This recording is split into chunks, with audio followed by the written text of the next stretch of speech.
Hello everyone, আসসালামু আলাইকুম। It's me Suzana. নতুন একটি ভিডিও নিয়ে আবারও চলে আসলাম আপনাদের মাঝে। কী অবস্থা সবার? আশা করছি সবাই অনেক অনেক ভালো আছেন। রুমের একটা কর্নারে এরকম যদি তাজা কিছু ফুল রাখা যায় তাহলে কিন্তু দেখতে অনেক বেশি ভালো লাগে, তাই না? আমার কাছে কিন্তু অনেক ভালো লাগে। আপনাদের কেমন লাগে বলেন তো? আর তার সাথে যদি হয় রজনীগন্ধা, যেটা সব সময় গন্ধ বেলাতে থাকে, এটা কিন্তু একদম লাস্ট মোমেন্ট পর্যন্ত গন্ধ ছড়ায়। এখন চলে আসলাম কেক বেক করতে। আমার ভাইয়ের বার্থডে, আর আমার একমাত্র ভাইয়ের বার্থডে উপলক্ষে আমি একজন হোম বেকার হয়ে যদি কেক না বেক করি তাহলে কি চলে বলুন তো? আর ওর কিন্তু অনেক রিকোয়েস্টেড একটা কেক ছিল, বা ওর একটা ফেভারিট থিমের কেক ছিল, যেটা ও অনেক দিন থেকে চুজ করে রেখেছিল আর আমাকে বলছিল যে এটা মেক করে দিবা আমার বার্থডেতে। তো সেটা হচ্ছে ডোরেমন থিম কেক। তো ওর জন্য আমি ডোরেমন থিম কেক বানাবো। তার জন্য এখানে আমি বেস রেডি করে নিয়েছি। একটা স্কোয়ার শেপের 2 পাউন্ডের কেক মেক করেছি, সাথে একটা রাউন্ড শেপের 1 পাউন্ড কেক মেক করেছি, আর সাথে ছিল একটা অর্ডারের কেক। সবগুলো চকলেট কেক হওয়াতে বা চকলেট ফ্লেভার হওয়াতে আমার কিন্তু মেক করতে ইজি হয়েছে। আর আমি প্রথমে অর্ডারের কেকটা রেডি করব, আর এই যে এরই মধ্যে অর্ডারের কেকটা রেডি হয়ে গিয়েছে। এটা কিন্তু কাস্টমারের কোনো পছন্দের পিকচার ছিল না, মানে কাস্টমার পুরো আমার উপরেই ছেড়ে দিয়েছিল যে আমি আমার পছন্দ মতো ডেকোরেশন করে দিব, আর আমি তাই দিয়েছি। কাস্টমারও অনেক পছন্দ করেছে ডেকোরেশন প্লাস টেস্ট, আলহামদুলিল্লাহ। আর এই যে ভাই চলে এসেছে আমাদেরকে নেওয়ার জন্য। আমরা কিছুক্ষণের মধ্যে আম্মুর বাসাতে যাব। আর সারা তার মামার জন্য অনেকগুলো চকলেট একসাথে রেখে দিয়েছিল গিফট হিসেবে ওর বার্থডেতে দেওয়ার জন্য। তো সেটা ও দিয়ে দিল, আর ওর মামাও হ্যাপি হয়ে গেল, সাথে সারাও অনেক হ্যাপি হয়ে গেল। আর এই যে এরই মধ্যে চলে আসলাম আম্মুর বাসায়। যেহেতু মায়ের বাড়ি আর শ্বশুর বাড়ি কাছাকাছি হওয়াতে এটা কিন্তু একটা অনেক প্লাস পয়েন্ট, যে আমার কোনো রকম গাড়িতে ওঠা লাগে না, আমি একদম পায়ে হেঁটেই চলে আসতে পারি। আসার পরে সারা নিজের কাজে বিজি হয়ে গেল, আর সাথে আমার ছোট্ট মেহুকে ওর নানির হেফাজতে দিয়ে দিলাম। আর এদিকে আবদুল্লার কেকটা আমি রেডি করে নিব। আমি কিন্তু বাসা থেকে বেসটা রেডি করে নিয়ে এসেছিলাম, কিন্তু ডেকোরেশনটা আমি এখানে এসেই কমপ্লিট করলাম। আর এই যে এটাই হচ্ছে আবদুল্লার বার্থডে কেকের ফাইনাল লুক। আমি ওপরে রাউন্ড শেপের কেকটা একটু সাইড করে বসিয়েছি, যে একটু আনকমন ডিজাইন আনার জন্য। আসলে বাসাতে নিজেদের জন্য বানানোর জন্য কিন্তু আমরা অনেক কিছু এক্সপেরিমেন্ট করি, তাই না? যে কোন ডিজাইনটা কীরকম করলে কীরকম হবে। তো যাই হোক, এই ডিজাইনটাও অনেক ভালো লাগছিল, সবাই অনেক পছন্দ করেছে। আপনাদের কেমন লাগলো একটু কমেন্টস করে জানিয়েন তো। কেকটা কিন্তু আমি গতদিন রেডি করেছিলাম, আর রাতে আমি আম্মুর বাসাতেই ছিলাম। সকালে ঘুম থেকে ওঠার পরে দেখছি একদম বাসার পাশ দিয়ে রস রস একটা সাউন্ড শুনতে পাচ্ছি, মানে রস আলা যাচ্ছে। এটা বুঝতে আমার আর বাকি ছিল না। আর আমার কিন্তু রস ভীষণ পছন্দ, আর এই শীতের সময় ঠান্ডা ঠান্ডা রস, সাথে ধোয়া ওঠা গরম ধুপি। যদিও ধুপিটা ছিল না, কিন্তু রসটা পেয়েই আমি অনেক হ্যাপি। আর এই যে একদম ঘুম থেকে উঠেই রসটা আমি টেস্ট করলাম। রসটাও কিন্তু খেতে অনেক মজা ছিল, মানে অনেক মিষ্টি ছিল এই আর কি। তো এই বছরে আমার সেকেন্ড টাইম রস খাওয়া হচ্ছে। আমি এত বেশি রস পছন্দ করি, আগে এমন কোনো দিন ছিল না যে শীতের টাইমে আমার একটা সকালও মিস গিয়েছে রস খাওয়া।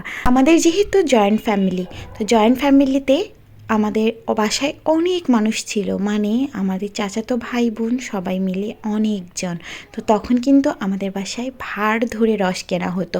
তো সেগুলোই আসলে মনে পড়ে যাচ্ছিল, পুরনো স্মৃতিগুলো আসলে অনেক বেশি মধুর। যাই হোক, এই যে সারার সকালের নাস্তা। সারা কিন্তু লাচ্চা সেমাইটা অনেক পছন্দ করে, তো ওকে দুধ দিয়ে আম্মু লাচ্চা সেমাই বানিয়ে দিল।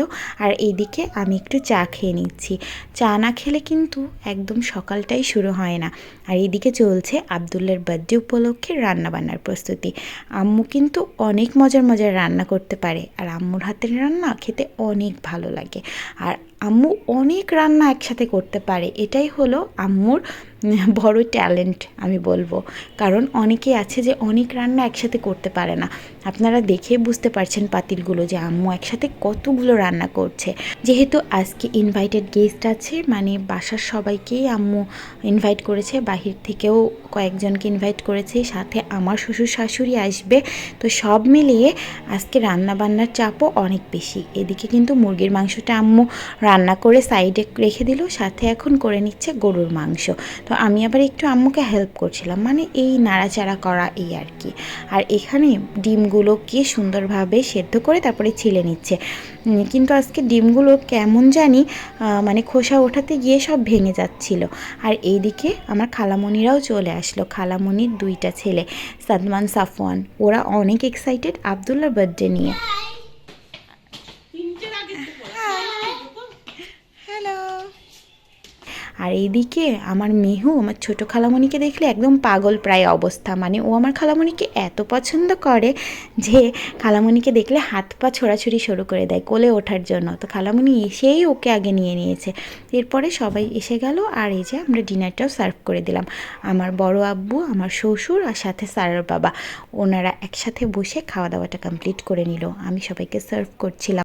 প্রতিবারের মতো এইবারও কিন্তু আম্মুর রান্না পেল অনেক প্রশংসা। আসলেই আম্মুর রান্নাগুলো আজকে হয়েছিল অনেক মজাদার। এই সেই ক্ষণ যার অপেক্ষা করছিল সবাই, মানে বার্থডেতে এটাই কিন্তু সবার আকর্ষণ থাকে যে কেকটা কখন কাট করবে। আর বাচ্চারা সবাই অনেক বেশি এক্সাইটেড ছিল কেক কাট করার জন্য। আর এই যে আবদুল্লাহ এরই মধ্যে কেকটা কাট করে আমার হাতে নাইফটা দিয়ে দিল, আর আমি এখান থেকে একটা স্লাইস উঠিয়ে ওকে খাইয়ে দিচ্ছি। আসলে এগুলোর মধ্যেই অনেক ভালো লাগা থাকে, বাচ্চারা এগুলোই অনেক বেশি পছন্দ করে।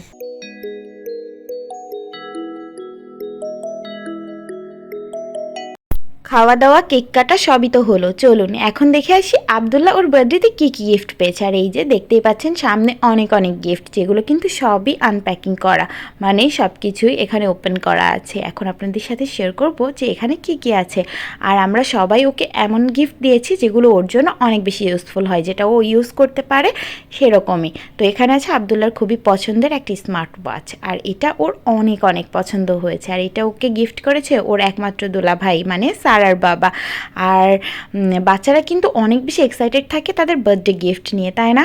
যে বার্থডেতে কি গিফট পাবে, আসলে বাচ্চারা না বড়রাও অনেক এক্সাইটেড থাকে, আর গিফট পেলে কারই না ভালো লাগে।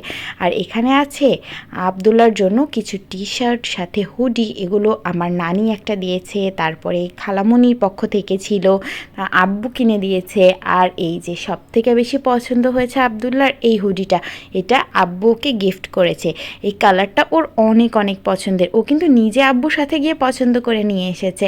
কালারটা সুন্দর না? আর ওকে পরেও অনেক বেশি সুন্দর লাগছিল মাশাল্লাহ। আর এই যে বার্থডেতে মগ যদি না থাকে বা হ্যাপি বার্থডে লেখা মগ যদি কেউ গিফট না করে, তাহলে কিন্তু বাঙালিদের বার্থডে একদমই জমে না। তো আবদুল্লার ক্ষেত্রেও ভিন্ন না, ও কিন্তু ওর বার্থডেতে একটা হ্যাপি বার্থডে লেখা এরকম মগও গিফট পেয়ে গিয়েছে।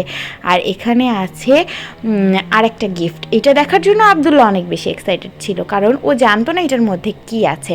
আর এটা ওকে দিয়েছে ওর সব থেকে ফেভারিট ভাবি, মানে এটা আমাদের মেজো ভাবি ওকে গিফট দিয়েছে।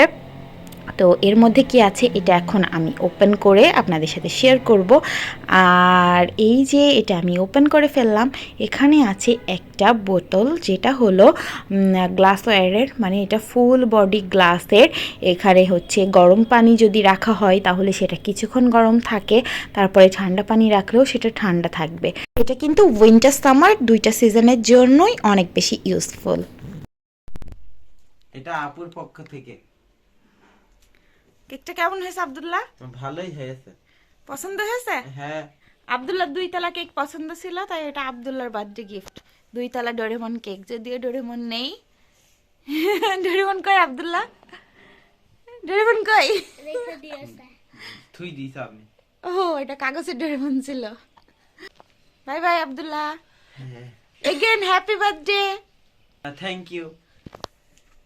আবদুল্লাহ কিন্তু ক্যামেরার সামনে একদমই অভ্যস্ত না, বা ক্যামেরাতে একদমই অভ্যস্ত না, তাই ও একটু আনকমফোর্টেবল ফিল করছিল। যাই হোক, ওর বার্থডেটা আমরা খুব সুন্দরভাবে সেলিব্রেট করলাম, ও অনেক হ্যাপি, আমরাও অনেক হ্যাপি। সবাই আবদুল্লাহর জন্য অনেক অনেক দোয়া করবেন, সাথে আমাদের জন্য দোয়া করবেন। আজকের মতো ভিডিওটি এখানেই শেষ করছি। সবাই ভালো থাকুন, সুস্থ থাকুন, দোয়া করুন আমার জন্য, আমার পুরো পরিবারের জন্য। আর যাদের এই ভিডিওটি ভালো লেগেছে তারা প্লিজ লাইক কমেন্ট শেয়ার করে পাশেই থাকবেন। আর যারা আমার চ্যানেলে নতুন আছেন, এখনও চ্যানেলটি সাবস্ক্রাইব করেননি, তারা আমার চ্যানেলটি সাবস্ক্রাইব করে আমার সাথে থাকবেন। আজকের মতো আল্লাহ হাফেজ।